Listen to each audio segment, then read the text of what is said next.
You are listening to This is Oklahoma, hosted by Mike Hearn, telling stories of Oklahomans and those that have made it their home.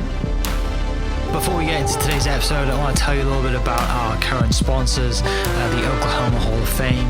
As you well know, if you've been following This is Oklahoma, they've been a huge part of this podcast. So this podcast is presented by the Oklahoma Hall of Fame, telling an Oklahoma story through its people since 1927. For more information on the Hall of Fame, go to www.oklahomahof.com and follow them on Instagram for daily updates at oklahomahof. Also, for the podcast, a new sponsor, RCB Bank. Since 1936, RCB Bank has offered progressive products and a friendly service. Come in today to find out more about their loan promotion on new, used, refinanced cars, boats, campers, and ATVs. Visit RCB Bank to learn more. RCB Bank, that's my bank. With approved credit, restrictions apply. Now, let's get into today's episode. What's up, guys? Welcome back to another episode of This is Oklahoma. Mike Hearn here, your host, back with another episode down at the Bedford studio today with photographer guest Jason Pierce. I think it's like the second time I've met you. So we met first out at what is that, Frontier City, and that was also the first time I went to Frontier City too. Haven't been back since.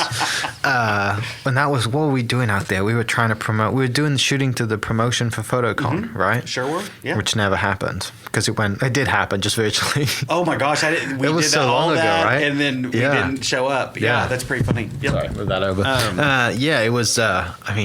Good times. So obviously you shared a lot of your photos to the Instagram page, mostly storm season photos, which I'm sure you're super excited. We are getting into that season. Yes. We're almost in the middle of it, I guess. I'm checking just about every sunset right now. Watching the cloud. It's getting there.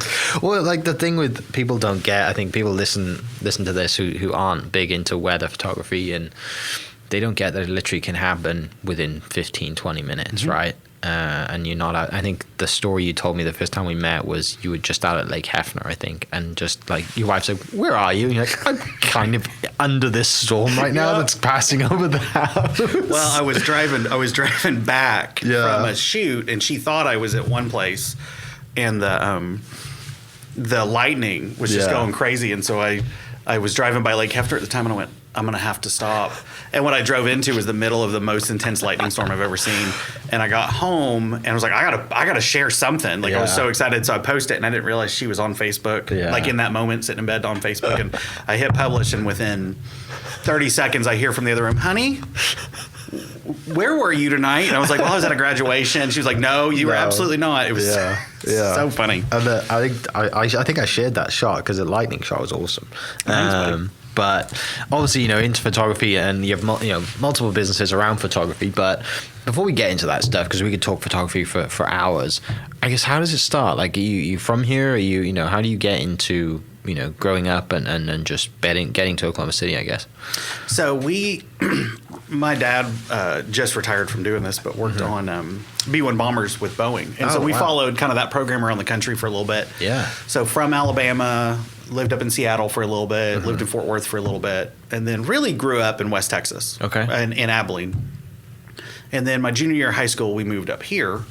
And it was a really, back then, and I could not do this to save my life now, but back then I really liked writing poetry, and that was kind of my creative outlet, was writing. And so my mom, when we moved up here, made a comment when we were signing up for all the classes, and she was like, "You like to write, you should take journalism." Yeah. And I went, "Okay." Sure. No idea, it's completely different writing style. So took journalism, and then from that discovered, ended up being like the yearbook editor, and it went down this whole path. Yeah. But photography. And parallel to that, growing up, my dad was a film photographer. So in his free time, and there's things that he would photograph of us as kids that was way different than all my friends. And finally one day, I think it was like an 8th grader, I was in a friend's house. I was like, my dad's pictures look so different. And I was just looking around, and they were like artistic, and he was just really great eye for black and white. And so I just grew up around really cool images and didn't really realize it until I started taking photography in high school and went, man, this is great, but I wasn't very good at it. Right, this is much harder. My dad makes it look really easy. Yeah, he made it look so easy. Yeah. And I was, and I was doing the thing like, let's go out and take pictures of flowers in a field, or I could just never get it. And so I was kind of in the design route for a long time, and really thought I was going to be a graphic designer. Ended up working in the yearbook industry and did printing sales, and so I worked a lot with schools and all that. Yeah. And then my daughter was born, and it was within a year, maybe 2 of her being born, where I swear 6-7 years of actual photography training all of a sudden made sense. Right. Oh, this is what manual is. Oh, this, this is how important ISO is. And I just dove headfirst in because I actually had a subject I was interested in for once. So you don't really like go out looking for like a field of flowers. I don't know why I ever did that. I never liked photographing black and white flowers. Right. But I did enjoy journalistic photography a lot. But with my kids were born, man, I really dove off the deep end. I gave up everything to chase that passion. Yeah. So yeah. That's so cool. And it's free practice when you got your kids in front of you, right? And you're like, well, I've got to look after them one way or another. It's better than sitting down watching TV. Like, I'm learning things by taking photos of them, and those photos, you might take 1,000 photos and have 5 killer ones, right. Starting out. That's really special because, the photos, that's the one thing that I guess people don't do now, right, is they don't print their photos. And a friend said, a friend heard this saying that every year, he heard it from someone else, but basically they go through their phone and just print every photo they've taken in their phone and just have it as a book every year, so they have it, right? Because there's no more, like, kids are growing up now, like, you'd go to your grandparents or your parents' house and they had suitcases full of like film photos or just photos, and you're just looking back, right? And like, we don't have that anymore, right? And that interaction, looking in the memories and looking at it, and just, I miss that. I miss going to my grandparents' house and grabbing a suitcase from the attic and seeing, well, how many photos are in this one today, right? And it's like, vacations. They're treasures. Yeah, no doubt. Well, and we are, my whole journey's been like a crossover. So like analog to digital. Yeah. So I was learning film photography in 94. Right. And I was also using Photoshop in 94. And we weren't really using it for photography as much back then. You were in the 90s, you just kind of tricked out photos with it, right? Okay.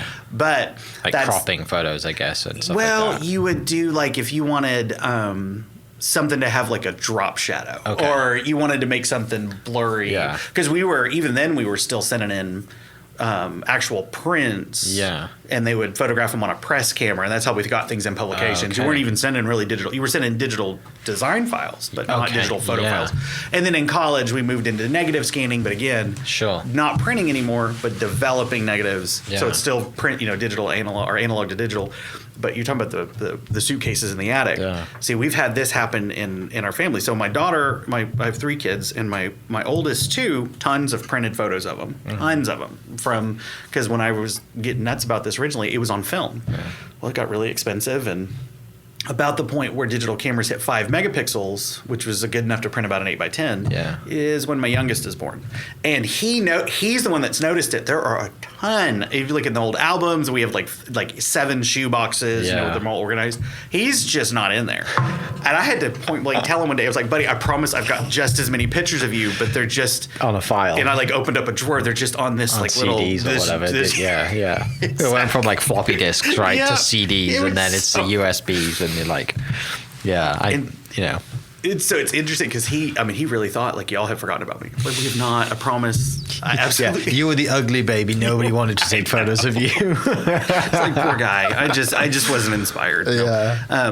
Funny enough, there's probably more pictures of him. Right. Because that was at digital, and when you got to digital, much easier to store them. Yeah. And then you can go bananas and shoot 1,000 of them, and it doesn't cost you nearly as much. Right. So So I guess that kicks off the bug then, and you dive deep into manual and ISO and like really learning all the digital stuff. Mm-hmm. What are you doing for work at that time? Are you like, is it just a hobby at that time, or do you have like, making money from photography? So right about the point this happens, I worked in the yearbook printing world, so I essentially sold yearbook printing to schools. Makes sense. Yeah. And so I'm around, student photography all the time, and I would even teach composition. Like, I could talk it all day. I could not shoot it to save my life, but I could talk it all day, and would kind of help schools with publication work, and I did some graphic design work, but I wasn't getting paid for photography at all. Mm-hmm. And but I always had pictures of my kids with me, always, everywhere, and people would kind of react to that, and so I was up in North Dakota for 1 year, and I would drive far. And so you'd have 3-4 hours a day of windshield time just alone in the car, right? And all I thought about between stops was photos. Yeah, I got to a point where I was almost annoying myself, right? I now can understand what's going on, but I was like, and if my friends had been with me in the car, they would have ended our friendship, because that's all I would have talked about. Would have been, this like, photo, that photo, I mean, getting down to like halation, like, like that, like, I figured out I could put my kids in the fall off of light and get the most dream-like pictures of them. So I'm like discovering this kind of stuff and playing with window light, ton of natural light photography back then. Yeah. How steady can I hold my camera so that I can shoot at 100 ISO, because on film the color was so much better in 100 ISO. Okay. And I'm all day doing this. And then we moved back to Oklahoma City, and at this point, I mean, it's just a full-on obsession. And I was posting to a forum called JPEG Mag, which was a really great forum for a whole range of photographers. So you could be in there with newbies, but then you could be on there with some really good pros, and just get feedback. And I was starting to see things that people reacted to. And I'm not a giant social media person, but online forums are great for gauging, right? And so people really liked my style. And so my dad, this would have been in 2006, I think. My dad calls up one day, and he just out of the blue realized I had become as big of a camera junkie as he was. And he said, we need to start a company, and you need to start doing this professionally. Yeah. And we got to quit this like dancing around it BS. We need to go out and have some fun with this. It's a great phone call to have. Oh my gosh. And I was so in the weeds with it. The thought of becoming or trying to become professional wasn't really there. And of course you would love to do that, but I just don't know that I had the courage to do it. And he made that call, and within a year, so this was probably 2007, and then in 2008, we launched our little company called Grand Life Photography. Yeah. And at that point, it was all referrals. Our very first client, I showed him photos of my kids on the back of my DSLR. Yeah. And they said, we want you to do our family photos, and that was our first client. Yeah. And then it just snowballs from there. It really did. I mean, it really, really did. And then the trick, and then you spend 6 months getting a good client list out of all the referrals. Yeah. But then you spend, or I spend 10 years after that trying to figure out how to run the business and how to make it, how to turn it into a viable, sustainable, profitable business. And that's been the wildest ride. Yeah. It's just fighting the artist versus the salesperson. Those two dualities that you have to live with. So that's it. I mean, and Grand Life starts, the genesis of it really was, me growing up around photography and being taught it. But it was when my kids came out that all of that just at one time hit you. Why Grand Life? So this is a really interesting story. My mom got... And we don't really talk about this a lot, which is funny. I don't know that I've ever said this on a recording before. My mom was and this isn't a secret, but my mom was at a really, really high position at one of the hospitals in town. Okay. And I think at that point she actually been promoted to vice president. And we'd done a lot of work in the medical field, and was, she was very successful. Yeah. Well, she got really sick. And I mean really sick. Spent 2 weeks in a hospital. I mean, fever well over 103, 104. I mean, she was sick. And it forced her into retirement, and into an early retirement. Yeah. And she was maybe at one of the lowest points I'd ever seen her. And she's not a complainer at all. And in that time, it was kind of when Dad and I were talking. So she's going into retirement. Yeah. She's not exactly happy about this. My dad and I are all fired up and pumped up, and we're doing photos, and we're doing all the, and I look back, we're so naive. I mean, we were just like, we might as well have had like a piñata party every day. We were so excited about this, right? Right. And we're looking at gear, and we're having Canon, Nikon debates and all this, and and she's over here, and her world's kind of crumbled. Yeah. Right? She's used to working and having a great time, always on the move, always being busy. And this is her. That's who she is. That's her whole identity is in working. And here we are. Yeah. Doing that thing, and she's kind of without thinking it, rubbing it in her face. Yep. Yeah. And she calls me up one day at one of her lowest moments, and she says, I have a name for your company. And I said, okay, well, what's that? And she said, it's Grand Life Originals. Yeah. It's a really weird name. And I said, and of course I would kind of pause and like, okay, well, why Grand Life Originals? Right. And she said, you photo all the moments in life that are grand, and your work is truly original. Yeah. And I just said in that moment, well, that's the name of the company. There you go. Done. Yeah. And so we refer to it. We kind of have it now as we refer to it as Grand Life Photography. Yeah. But the LLC is Grand Life Originals. The LLC is Grand Life Originals, and so the way, and I'm really working on, trying to kind of clearly separate this piece of it. Yeah. But Grand Life Photography really is photography for people and families. Yeah. So it's seniors. We do, a few weddings, 2 or 3 weddings a year. New babies, all the rest of it. Yeah. Schools. We do a lot of schools. Okay. Sports. Yeah. It's really photography for, literally, so not commercial photography, but photography for families. Yeah. Our original clients still call us originals, which I love. That's awesome. And then, but then I really see this vision that originals, like as a name, really is our artwork. So it's Grand Life Originals, right? And so we're having fun with it. I mean, it was a heck of a name. Our people really embraced it early on.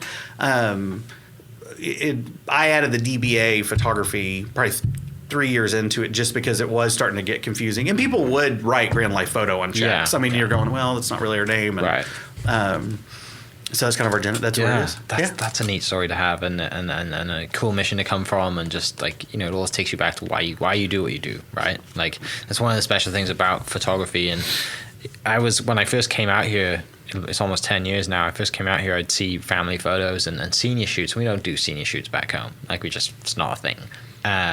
With a good friend of mine who's big in wedding photography back home, and he's done some magazine stuff, but never like the senior, never graduation photos, right? And I kind of was like, why out here? Like, that's so cool. You capture these huge moments in life, these grand moments in life, right? Like you said, and it's really nice to see. And there's, I really just don't know why we never do it back home, right? Like, it's just the graduation thing out here, like from high school, is a big ceremony, whereas back home it's really not.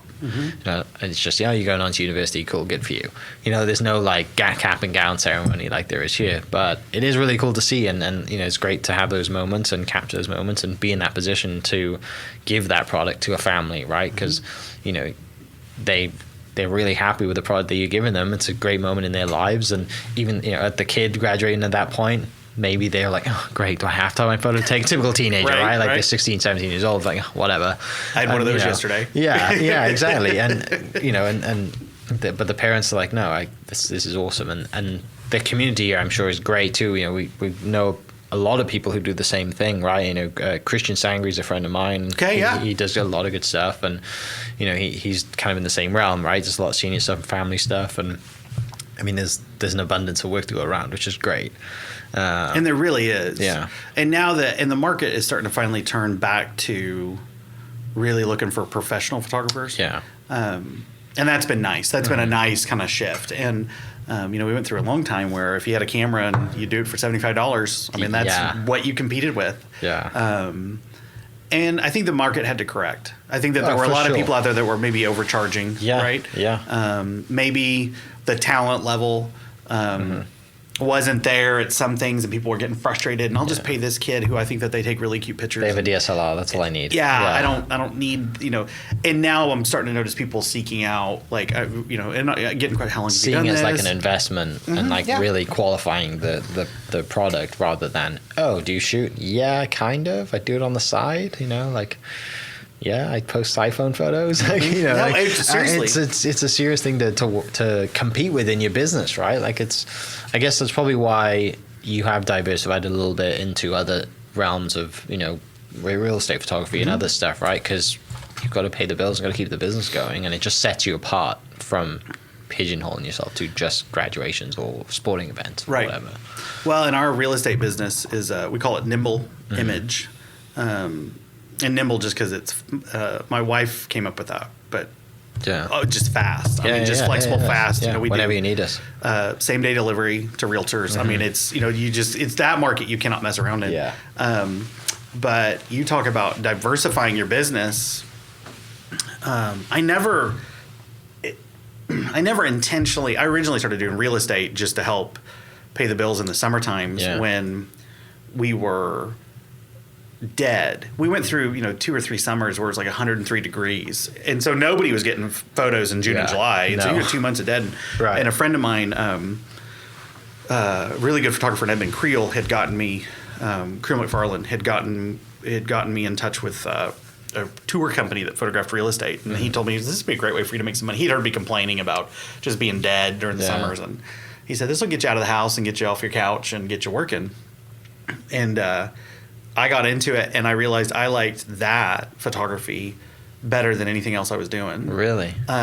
It's very It's very, and I'm funny on shoots. Realtors will tell you. I mean, I walked through, and I mean, I will overhear them telling to the homeowners, he doesn't like toilet paper on the rolls. I mean, really funny. Like, I've become real peculiar with it. Sure. But I love the symmetry of it, and I love the lines, and I love the problem solving. And it's like it's kind of like, you go on a photo walk, and it's like an instant challenge. What lens am I going to carry with me on this photo walk, right? Yeah. And you're going to attack whatever challenges come in front of you, and I'm going to do a model shoot and it's too windy. So let's work with the wind, and that's what real estate photography is like. Every single shoot, you never know what you're going to walk into. Are there going to be leaves on the trees? Or where's the sun coming in?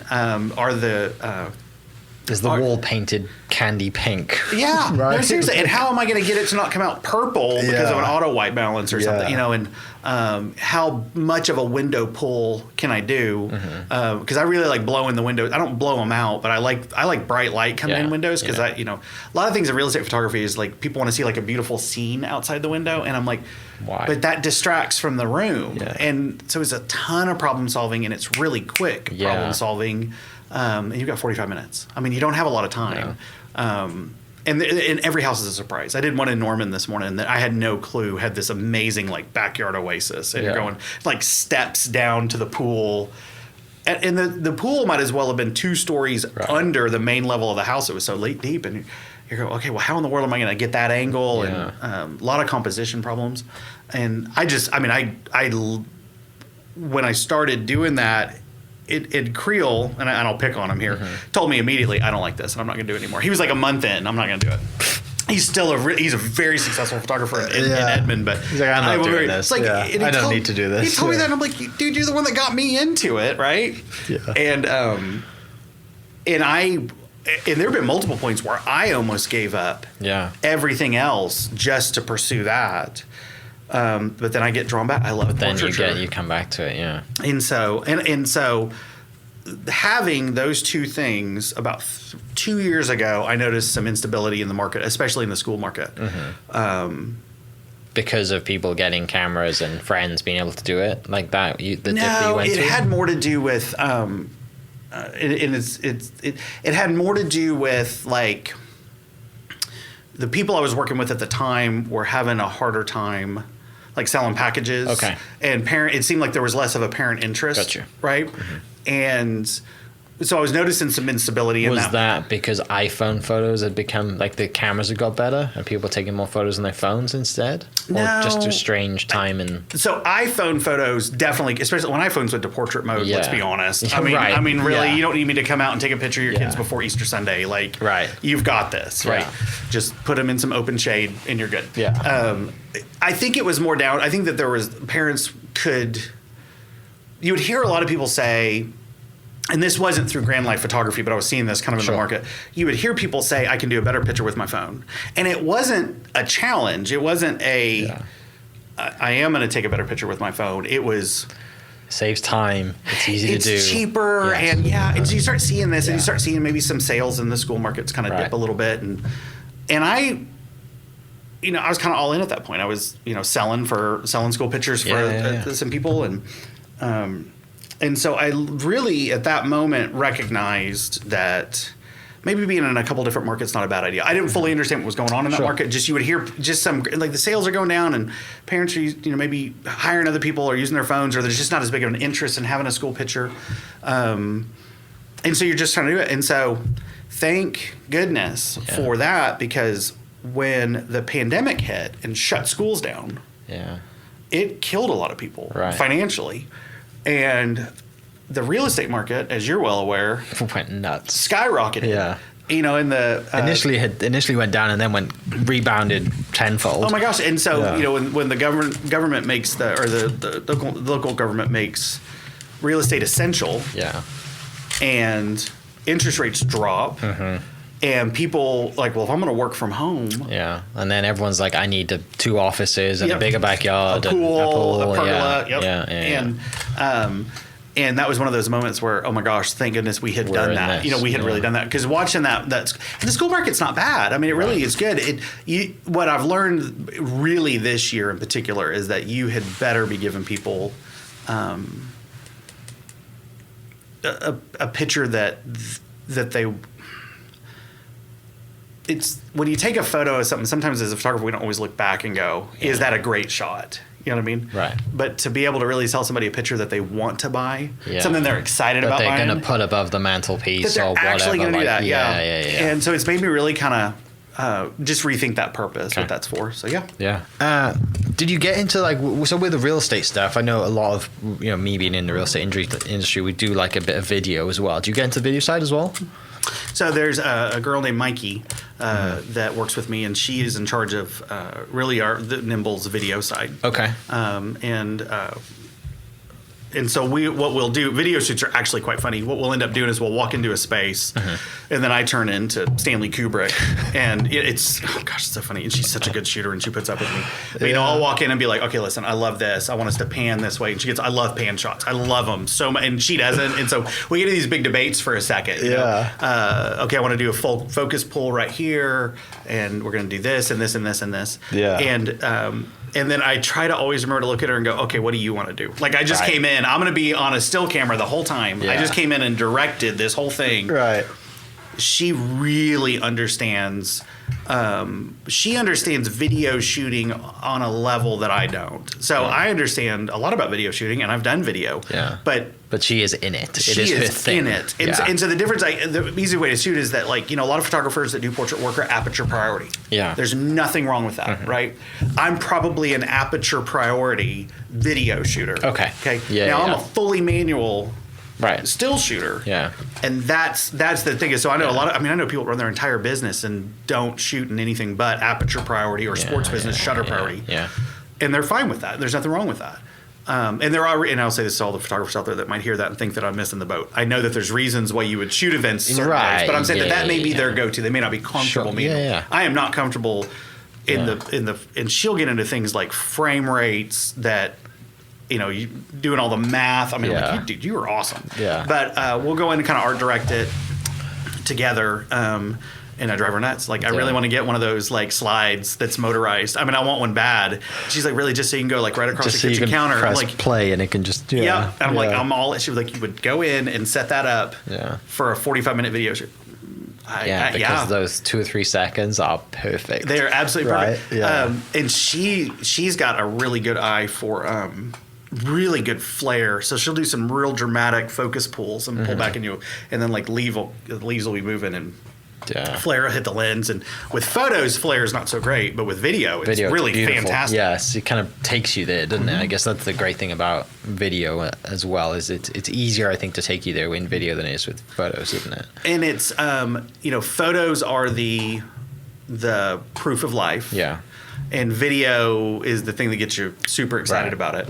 And I'm really proud of what we've done with video. I mean, I am really proud of that. Yeah. And then we had to get into 3D tours. Oh, yeah. So the Zillow walkthrough has been a big thing. Yeah. And a lot of people don't understand this, but the Zillow walkthrough is actually a big deal. Not because it's really a big deal. For anybody at Zillow listen, please don't shoot me. I got certified this year. It's really not that great. It's you click on it, you spin a room, and I'm like, okay, I remember. Yeah, it's like Google Maps 3D or Google Earth or whatever, right? It just takes you oh, this is cool. Moving to California in 2001, and we utilized this technology using, I think, AOL, right? And you were like, okay, so that's the apartment, okay, so that's the living room, and nobody really cares. No. But what it does do, what it really, really does do is it raises your rankings online. Sure. So if you're looking for a 4-bedroom, 450,000, whatever, and you have the tours, and you have the 3D tours, it bumps you up on the Zillow rankings. And a lot of realtors, they were like, "Well, you don't care as much about Zillow." I get it. Yeah. Oh, you will. But your buyers are going there. Also, Zillow just bought out Showing Time. I did not know that. Did they really? I think so. Yeah, I think that was announced recently, maybe a couple of months ago. So, I mean, Showing Time is the whole deal that you need a real estate agent to get into a house. I did not know that. Yeah. Okay. So they did that, and I was just like, I'm so glad I do this podcast. Yep. And it's like, again, diversifying business and making money other ways. Like, I enjoy real estate, but like, there's nothing better than hanging out for an hour with someone, and just chatting and hanging out and learning about them. I have been really blessed I've been really, really blessed in the schools that I work with and the realtors that I work with. I mean, honestly lucky. Because I started out working with a tour company when I was on the real estate side and then went fully independent. And over the years, the realtors that have stayed with me, right, and the new ones that I start picking up are they're really great realtors and experienced realtors. And they have a whole network. Yeah. So there's one line that I've gotten in trouble. I said this one time on a Nest. I didn't realize there was a camera on me. Yeah. And I walked into a home and I was like, well, they clearly don't want to sell this house. Like I tell that to every client I take into a house. I'm like, there was probably a nanny cam listening to us from watching us right now. Just for safety of person, whatever, but they can hear you. That was about 4 years ago when that was started. And now I'm like, buttoned up and I'm like, but two things, you have your homeowner and your realtor. They needed that feedback though.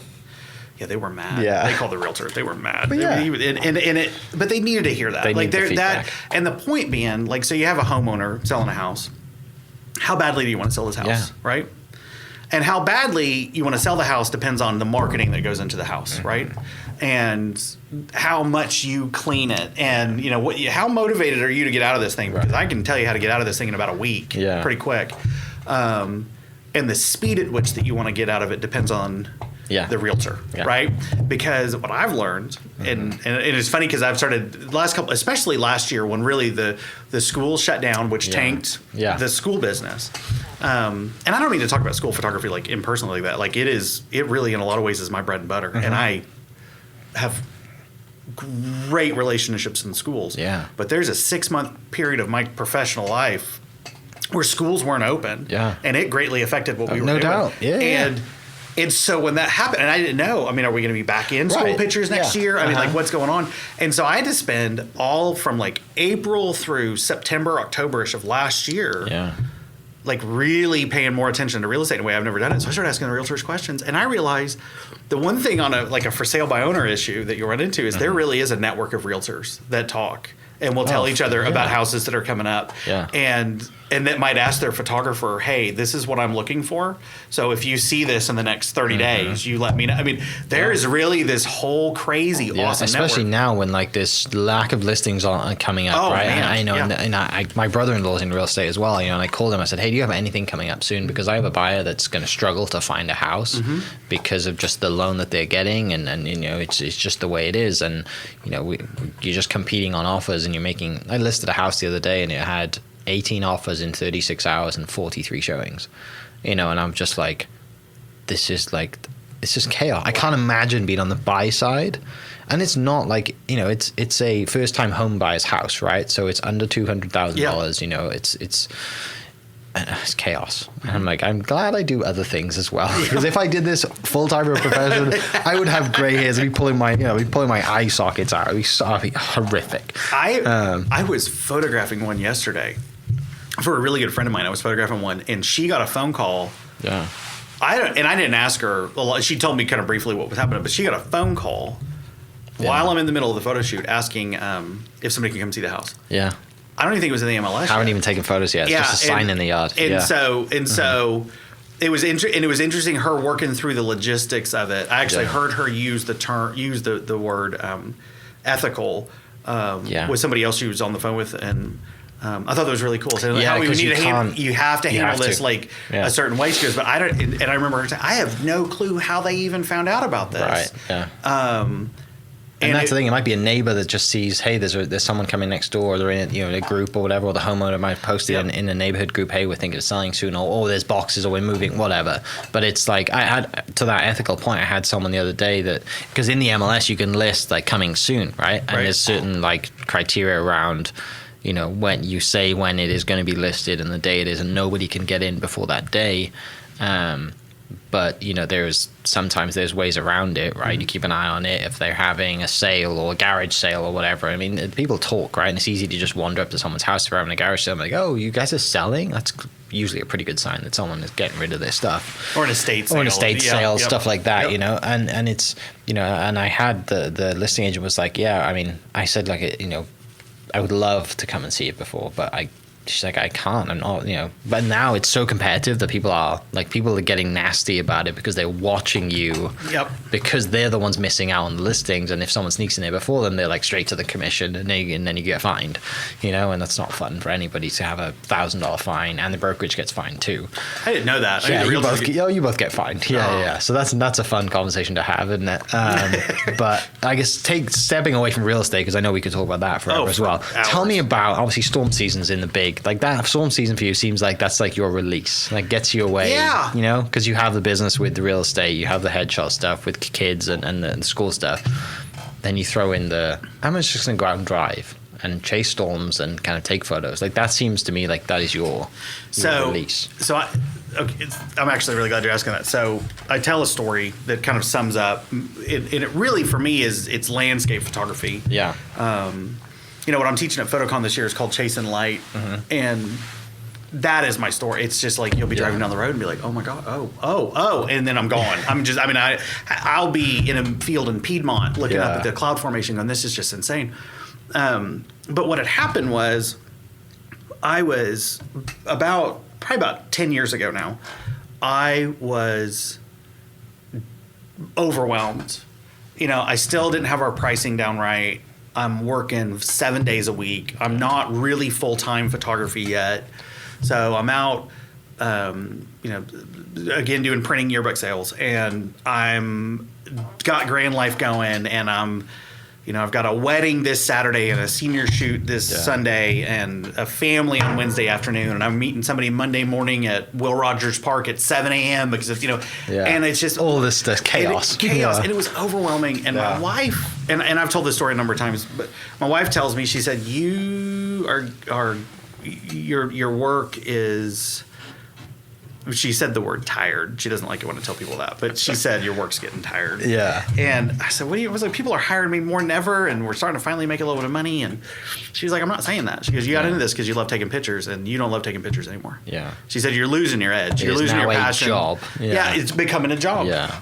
And I was really thinking about bouncing. I was like, man, I could just go back into this field, retire from it. I've got a beautiful wife that's my best friend. I've got 3 kids I'm crazy about. Yeah. I don't have to do this stress. I was starting to mentally walk down that path. Right. And when she said you're bored and you're uninspired, and I get that people look at it and they will pay you to do more of that, but she goes, I know you. But it doesn't fulfill you now. Right. Yeah. And it lacks all passion that you used to have for this kind of stuff. And so I went back to the drawing board mentally, and it was like, what is it that's I need to start shooting for me. And I realized that and this is a weird path to take, but I really like dramatic black and white photography. Okay. And I started really looking at some of these crazy skyline photos that people do where it almost looks like the light's painted, and discovered it was infrared. Yeah. And so then I went down a path of infrared photography. And I will tell you right now, there is no manual for how to do this in the digital world. There's none. Yeah. So I spent 5 years photographing buildings in Oklahoma City and just like fields, trees, and even tried people a couple times just to see what would happen there, and went down this crazy weird path of infrared photography. Yeah. And I won't, because you brought up storms, and so I'm not going to keep going down that path. But what happened was infrared taught me to see light differently. Okay. Because you're photographing a spectrum you can't see. Sure. So all of a sudden I started getting really obsessed about that. Well, I photographed that aggressively for 5 years, sold a lot of it. Now I started to sell custom art, sell some big, like one of them was a 8 foot by 8 foot piece. Kind of like David Yarrow. his stuff? I don't know the name. I'll have to look it up. He's I'll pull it up while you're talking about it so you can see it. So he's a Nikon shooter out of the UK. So I started doing that, and then started getting into like artwork, right? Like building artwork. And showing my wife really doesn't care as much about black and white photography as she does color photography. So here I am showing her this and this and this and this and it's all black and white. Yeah. And so then she had mentioned one day, she's like, I really miss when you would shoot color. Yeah. A lot like that. Yeah. For people listening, go to David Yarrow on Instagram. He's a guy out of the UK who retired and fell into photography, and now he sells massive like art pieces. And I mean, he's done some crazy stuff with wolves and animals, and he's just started a YouTube channel, but I mean, his stuff is incredible. I want to go so bad. He's so that is awesome. That's a rabbit hole for people to go down, because he's done crazy stuff with like there's an amazing shoot that he did with like top models and the one that we're looking at right now that people won't see, but it's basically a wolf, a real wolf, and in a convertible. There's some amazing. So he does a lot of that. But when you mentioned art, all of his stuff is a lot of artwork stuff that he sells, and he's done some. His Instagram page is fantastic. I'm gonna have to go check that out. Yeah, so you went down that. We're seeing light differently then. Well, and start seeing light differently, and kind of the apex of this was I was on with a small group of other photographers. We were going out to Colorado funny enough to photograph some schools out there, and we took the long route, and we went through like places in Colorado that I've never heard of, like Kim, like these random small loys, and I ended up on this highway that it looked like a John Huston movie, right? Like old, like Western, and you can see like the vistas, and it was this crazy thing in Southern Colorado. It was gorgeous, and I don't think I've ever met another human being except for the two photographers that were with me that have been on this particular highway. It was remote. It was nowhere, and we get there and realize that we were standing in what was a rattlesnake hangout. Oh, nice. And I'm standing. Nobody's there. And I'm standing in the middle of this, so I had to get in the middle of the road because we couldn't shoot from the side of the road because there were rattlesnakes everywhere. And I was like, but I got to get this shot. And it's this wind. It's not winding, but the road is like going down and up and down and up. And then the clouds are moving, which means there's streaks of light and then streaks of shadows.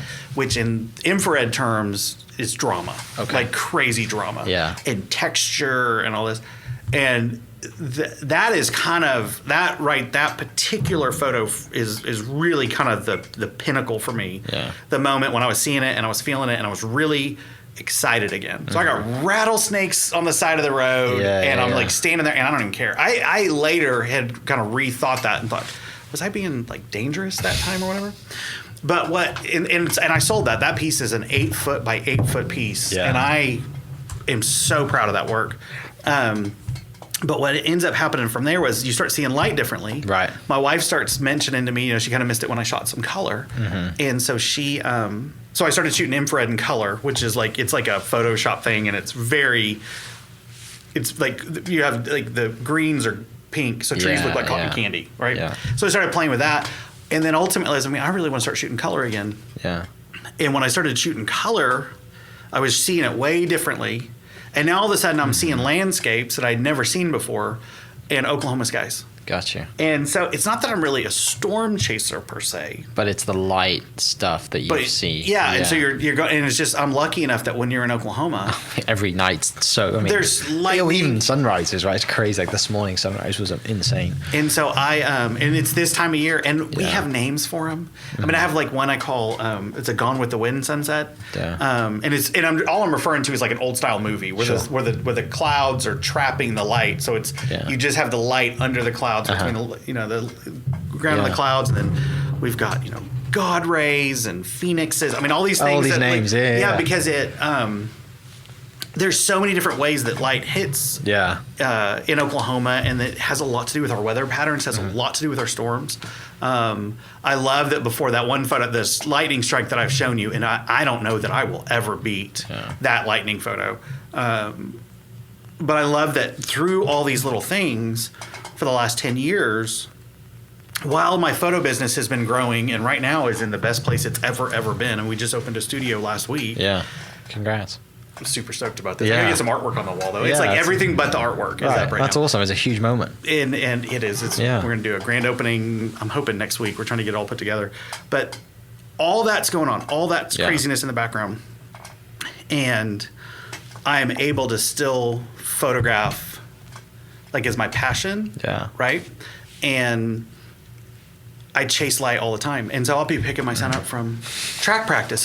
I picked him up. He played table tennis. Can't get away from it. He played table tennis competitively for a little bit, and I picked him up one night in my second best lightning photo ever, and he had this horrible day. And I pick him up. This is our relationship. I pick him up. It's dark. It's like 8:00 outside, and lightning has been striking the whole way to pick him up. And I'm like, we've got to find a way to take this picture. And I pick him up, and he's had this horrible day. Yeah. And I asked him how his day was, and he said it was horrible. You know, it was just these moments where I was like, well, hey, you want to go photograph some lightning? He's like, Dad, I don't want to photograph. I just want to go home. I just want to go home. And I'll never forget, like a 10-year-old, I like slap my legs. I'm like, but Ollie, do you see the skies? He's like, I don't care. Yeah, and he looks at me and he goes, fine, Dad, if you want to go photograph lightning, let's go photograph lightning. It was this whole, like, this is my relationship. Yeah. So we go out. We end up in that, do you remember that lightning storm a year ago that hit and knocked out the power in Oklahoma City? It hit Piedmont first and then rolled in across the north side of town. Probably, and so people were without power for a couple days. Right. We're out there like watching. We're up on a county line road on a hill watching the strikes hit in Piedmont. Yeah. And I wasn't paying attention that the strikes were getting bigger. And so it starts rolling in on us. And my son, who initially was like, this is stupid. He just had a really bad day. He is now on Instagram streaming it live. Look at this. And he's like and so for anybody that wants to come find me because they think I'm a bad parent, he was in the car the whole time. I never let my kid get out. But he's like in the car, like live streaming it, right? And then we got stuck in it and the storm rolled. So we're trying to get home. In the car, but it's the crazy moments, and those are memories for him and for me. Good times. And then just, countless times where I'm with somebody in my family and we're headed in one direction and we have to divert because, like you said this morning, and I missed it this morning. Yeah. But 2 nights ago, the sunset. I was just like, this is why I live in Oklahoma. So, anyways, I could talk that. We are blessed, aren't we? Like, it's that good. And people they really don't understand. They really don't like get it. You know, like Colorado is a great example. People in Colorado talk about sunsets and all that. Yeah, but your sunset's blocked by the mountain. Yeah. Like, I get it. Well, depending on what side of Colorado, and they're beautiful. Right. But when you can see the sunrise and the sunset both in one day, go to the horizon. Yeah. There's something spiritual. Oh, no doubt. I totally agree with you. And I know that, again, we could speak about everything that we've talked about today at length for a long time. But the good thing is you'll be speaking at Photocon this year. Yes, sir. And I will put the links to that down below, and people can go to that. It's going to be, I'm excited for this year. It's going to be a good location, and finally in person we're going to hang out. But, mate, thanks for coming down. I appreciate you coming on, sharing some cool stories. And people now get to know who you really are and the, behind the business and the whole grand life thing and just everything that you stand for and all the things that you do. So again, thanks for coming down. For everyone listening, I will put Jason's Instagram and all his website links in the description, and you go check him out. And we'll catch you next episode. Cheers. This podcast is presented by the Oklahoma Hall of Fame, telling Oklahoma's story through its people since 1927. For more information on the Hall of Fame, go to www.oklahomahof.com and follow them on Instagram for daily updates at oklahomahof. Also, huge shout out to RCB Bank for jumping on board to be a sponsor. RCB Bank's loan promotion is here for a limited time. Head into any of their 40 Oklahoma locations to get as low as 1.79 APR on your next car, boat, camper, or ATV. Apply online at rcbbank.com. RCB Bank, that's my bank. Rate and finance with approved credit. Restrictions apply. And member FDIC. Huge shout out to my sponsors. Thank you for listening. We'll catch you next episode. Cheers. Thank you for listening. We are inspired by those around us and hope that you are too. Make sure you subscribe to this podcast on your favorite podcast platform and leave us a review so we can keep telling your stories. For more great Oklahoma content, follow This Is Oklahoma on Facebook and Instagram.